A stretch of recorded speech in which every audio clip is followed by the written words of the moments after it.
सीधा सवाल में बात होगी अगड़ा बनाम पिछड़ा की। यहां पिछले 2 हफ्ते से भी ज्यादा हो गए हैं। एक अजीब सी बेचैनी, एक गुस्सा, एक परेशानी, शंका सामान्य वर्ग के छात्रों में घर करती दिखाई दे रही थी, तथाकथित सवर्णों में। और वो किस लिए? सरकार उच्च शिक्षा में यूजीसी के तहत कुछ नियम लेकर आई, उसमें जातीय भेदभाव को परिभाषित किया गया। अभी तक भेदभाव अनुसूचित जाति और जनजाति यानी कि एससी और एसटी तक सीमित था, उसका दायरा बढ़ा दिया गया, पिछड़ों को लाया गया। पर उसमें पेंच यह हो गया कि भेदभाव तो सिर्फ एससी, एसटी, ओबीसी के खिलाफ हो सकता है, सामान्य वर्ग के खिलाफ हो ही नहीं सकता। यानी कि सामान्य वर्ग, जनरल कैटेगरी के जो छात्र हैं, जो युवा हैं, युवतियां हैं, वही भेदभाव करते हैं। कान थोड़ा सा घुमाकर पकड़ो तो यह भी निकलता है। और अगर आप फर्जी शिकायत भी दाखिल कर दें तो आपके खिलाफ कोई कार्रवाई नहीं होगी, लेकिन सजा अनिवार्य है। अगर शिकायत हुई है तो 15 दिन में प्राथमिक जांच भी है।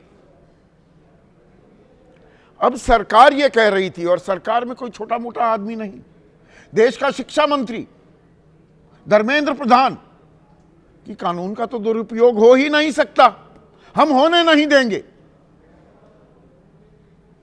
पर सरकार की बातों को फेस वैल्यू पर लेने को सवर्ण समाज के युवा तैयार नहीं थे कि नहीं नहीं, ये तो आर पार की नौबत आ गई है। धरने प्रदर्शन होने लगे, कोई इस्तीफा दे रहा था, एक जज ने इस्तीफा दे दिया कि एक घोर अन्याय है।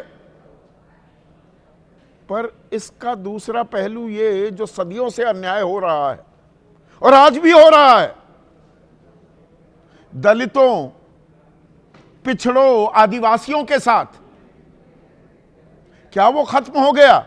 और ये कानून किस लिए आया था? क्योंकि रोहित वेमुला जैसे युवा आत्महत्या करने को मजबूर हो गए, क्योंकि वो दलित समाज से आते थे। तो सुप्रीम कोर्ट ने कड़ी फटकार लगाते हुए कड़े कानून बनाने का निर्देश दिया था, और संसद की एक समिति बनी 31 सदस्यों वाली। उसके अध्यक्ष कांग्रेस के राज्यसभा सांसद दिग्विजय सिंह, लेकिन 16 सदस्य बीजेपी के। और उन्होंने जो सलाह दी उसमें भी काफी कुछ बदलाव के बाद यूजीसी ने 2 हफ्ते पहले इस नए नियम कानून की अधिसूचना जारी कर दी। सरकार कह रही है जी बिल्कुल ठीक है, ये हम बेजा इस्तेमाल नहीं होने देंगे। आज सुप्रीम कोर्ट ने रोक लगा दी, उसी सुप्रीम कोर्ट ने जिसने ये कानून बनाने के आदेश दिए थे। यह भी कमाल हुआ है। और सरकार ने चूं तक नहीं की, चूं तक। अब मार्च में अगली सुनवाई तय की गई है। अगड़े वर्ग के युवा युवतियां वो बड़े खुश हो रहे हैं। सरकार के मंत्री कह रहे हैं सनातनियों के खिलाफ जो नियम बने थे, अरे भाई आपने बनाए थे। तो ये सोचा समझाए खेल तो नहीं हो रहा है। सरकार ने कानून बना दिया पर गले की हड्डी बन गया। आगे कुआ पीछे खाई हो गई बीजेपी के, कि यहां तो अगड़े भी नाराज हो गए और पिछड़े भी आपके साथ आने को तैयार नहीं है। तो क्या भरपाई सुप्रीम कोर्ट ने कर दी। अब सुप्रीम कोर्ट ने कह दिया भाई वही 2012 के कानून लागू रहेंगे। तो ये तो अदालत का फैसला है जी, हम क्या करें। सरकार ने चूं तक नहीं की है। पर अगड़े और पिछड़े का ये झगड़ा, ये लफड़ा क्या थम जाएगा? आपकी राय क्या है? आपके सुझाव और आपके सवाल, जो अब सीधा सवाल के अहम हिस्सा बन चुके हैं, उनका रहेगा इंतजार। तो आज बात करने वाले हैं यूजीसी के नए नियमों की, जिसके चलते बवाल मचा हुआ था देश भर में, खास हिंदी पट्टी के इलाकों में। और सवर्णों में एक आशंका थी, एक नाराजगी थी। जब से यह अधिसूचना जारी हुई 2 हफ्ते ही हुए हैं, आज सुप्रीम कोर्ट ने इन नियमों पर स्टे लगा दिया।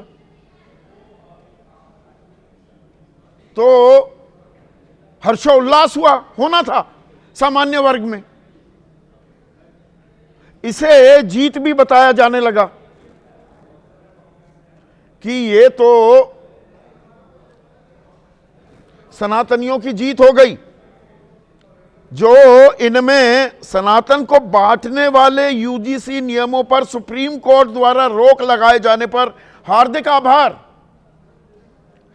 निर्णय सांस्कृतिक एकता की दिशा में महत्वपूर्ण।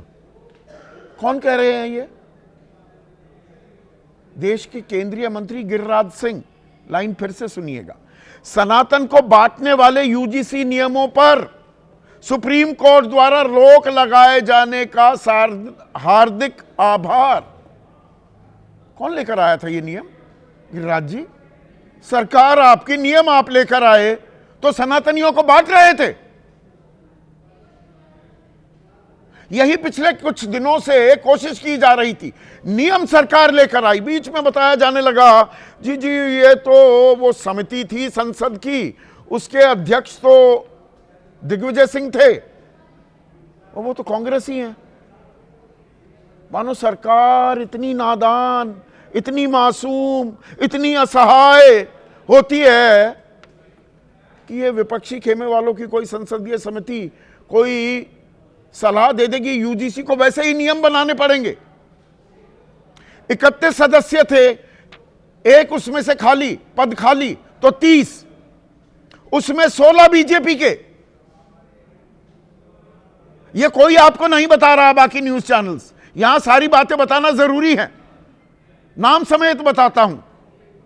राज्यसभा में doctor Sikandar Kumar, Shri Sadanandan master, Shrimati Rekha Sharma, NCW में भी थी, डॉक्टर भीम सिंह, घनश्याम तिवारी, ये बीजेपी के। और लोकसभा में बृजमोहन अग्रवाल, महेंद्र सिंह बरैया, दर्शन सिंह चौधरी, अभिजीत गंगोपाध्याय, हेमंत जोशी, डॉक्टर संबित पात्रा, रविशंकर प्रसाद, डी पुरंदेश्वरी, करण भूषण सिंह, बांसुरी स्वराज, सुषमा स्वराज की बेटी, कामाख्या प्रसाद टासा, 16 सदस्य।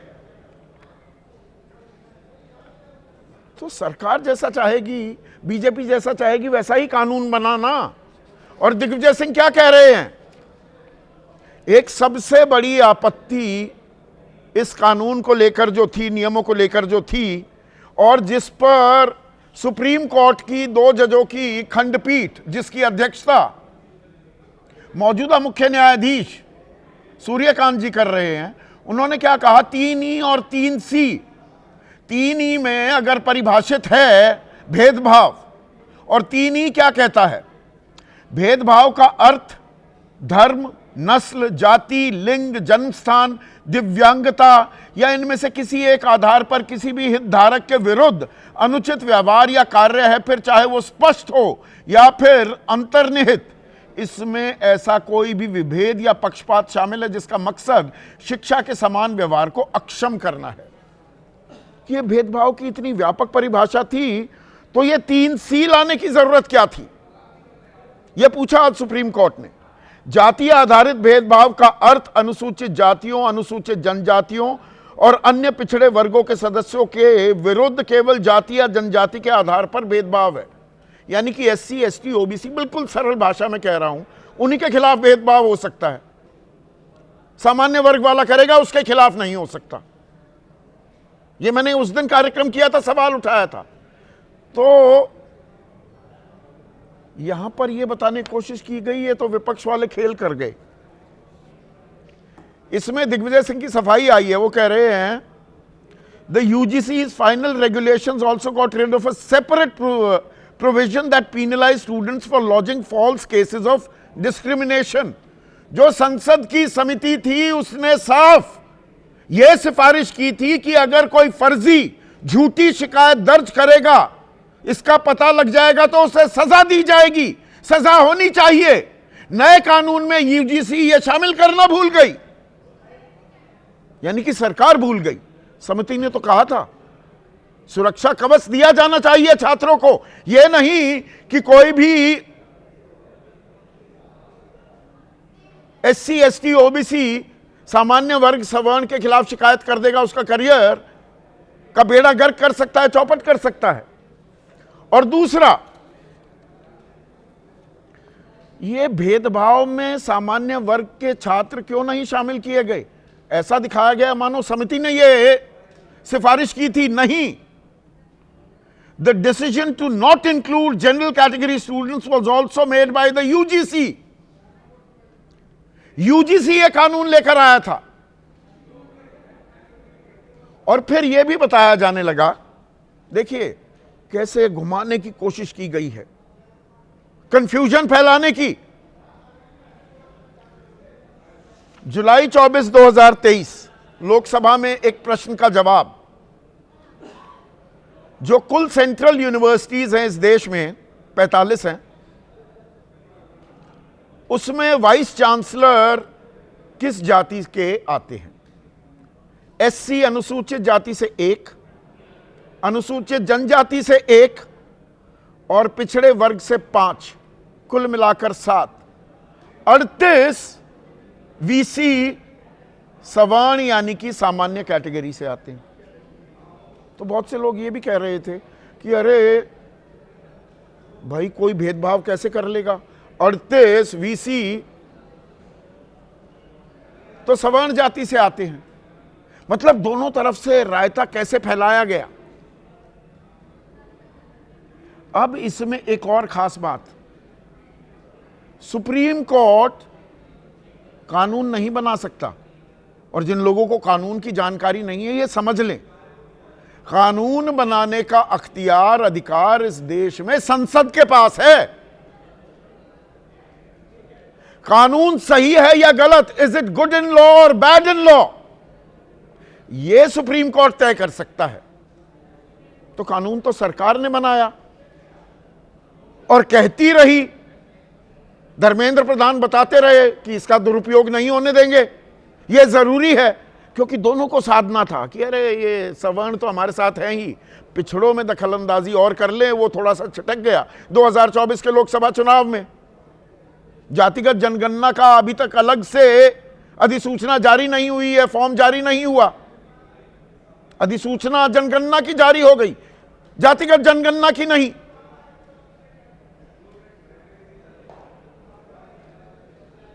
तो सरकार कानून बनाती है। सरकार इस आदेश की 19 तारीख तक जवाब देना है, इसके बारे में उफ तक भी करती क्यों नहीं दिखाई दे रही? भाई सरकार कानून बनाएगी ना, और बनाया है। 3 उदाहरण देता हूं आपको। इसी तरह का एक एससी एसटी एट्रोसिटीज एक्ट 1989 में बना था कि अनुसूचित जनजाति और जाति वालों के खिलाफ वो करोगे सीधा जेल में डाले जा सकते हो, अग्रिम जमानत नहीं ली जा सकती। 1989 का कानून कहता है, गलत तो नहीं बता रहा हूं ए.के. वाजपेयी साहब। और मार्च 20, 2018 को सुप्रीम कोर्ट ने कहा कि कोई भी गिरफ्तारी नहीं होगी जब तक कि पहले से ही इजाजत अदालत ना दे, and allowed the court to grant anticipatory bail, अग्रिम जमानत देने की भी इजाजत दे दी गई। सरकार ने कहा नहीं भैया ऐसे नहीं होगा, क्योंकि दलित सड़क पर उतर आए और कानून में संशोधन कर दिया गया, जिसमें सुप्रीम कोर्ट के 20 मार्च 2018 के फैसले को निरस्त कर दिया गया। ऐसा ही सुप्रीम कोर्ट ने कहा कि चुनाव आयुक्त, मुख्य चुनाव आयुक्त, इनके सिलेक्शन में चीफ जस्टिस ऑफ इंडिया, मुख्य न्यायाधीश भी होने चाहिए। सरकार ने मान लिया? नहीं माना ना। फिर सुप्रीम कोर्ट ने कहा दिल्ली के संदर्भ में कि दिल्ली का चुना हुआ मुख्यमंत्री होता है administrative control over services, police, public order और जमीन के मामलों को छोड़कर वो मुख्यमंत्री का अख्तियार है, चुनकर आए हैं। सरकार ने इसे भी खारिज कर दिया और नया कानून ले आए, सारी ताकत दे दी एलजी को। तो इस बार चुप क्यों बैठी है सरकार? अगर ये दरअसल हितकारी था और वो हितकारी बता रही थी, ये बात और है कि गिरिराज सिंह कह रहे हैं सनातन को बांटने वाला था ये कानून, तो सरकार सनातन को बांट रही है क्या? और इसमें विपक्ष भी असमंजस में है। कांग्रेस प्रवक्ता नहीं दे रही, समाजवादी पार्टी प्रवक्ता नहीं दे रही। रामगोपाल यादव ने पहले कहा कि यह कानून बहुत अच्छा है, पर कोई प्रवक्ता नहीं आया, कांग्रेस चुप बैठी है। मायावती ने कहा कि यह कानून देखिए, नए नियमों का सवर्ण वर्ग के जातिवादी मानसिकता के लोग विरोध कर रहे हैं। जातिवादी सवर्ण विरोध कर रहे हैं। कल का बयान, आज क्या कह रही हैं? नए नियमों से सामाजिक तनाव का माहौल बन गया, ऐसे में सुप्रीम कोर्ट द्वारा नए नियमों पर रोक उचित। एक ही दिन में पलटी मार गई। मतलब राजनीति क्या क्या ना कराए। आपको मुझको अगड़े पिछड़े में बांटकर ये अपना राजनीतिक नफा नुकसान देख रहे हैं क्या? और सुप्रीम कोर्ट भी यहां पर सरकार को सुरक्षा कवच दे रही है क्या? सुप्रीम कोर्ट ने ही तो कहा था, आखिरी बात फिर चर्चा शुरू करूंगा। सुप्रीम कोर्ट ने 20 मार्च 2025 में क्या कहा? और तब बेंच में कौन कौन थे? मौजूदा मुख्य न्यायाधीश सूर्यकांत, तब जज थे, मुख्य न्यायाधीश नहीं थे, और एन कुटीश्वर सिंह। इन्होंने क्या कहा?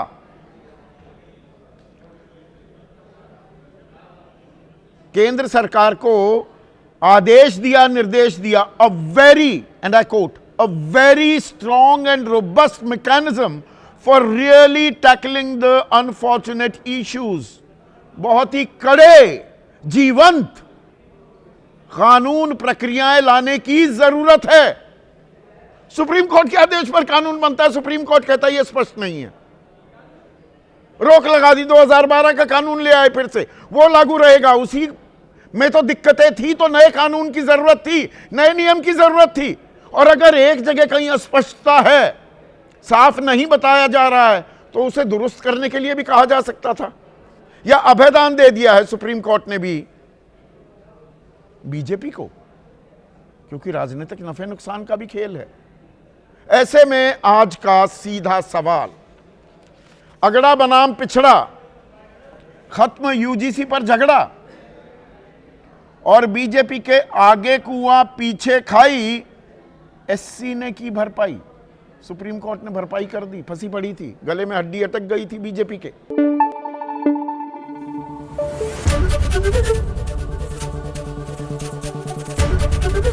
एबीपी न्यूज आपको रखे आगे।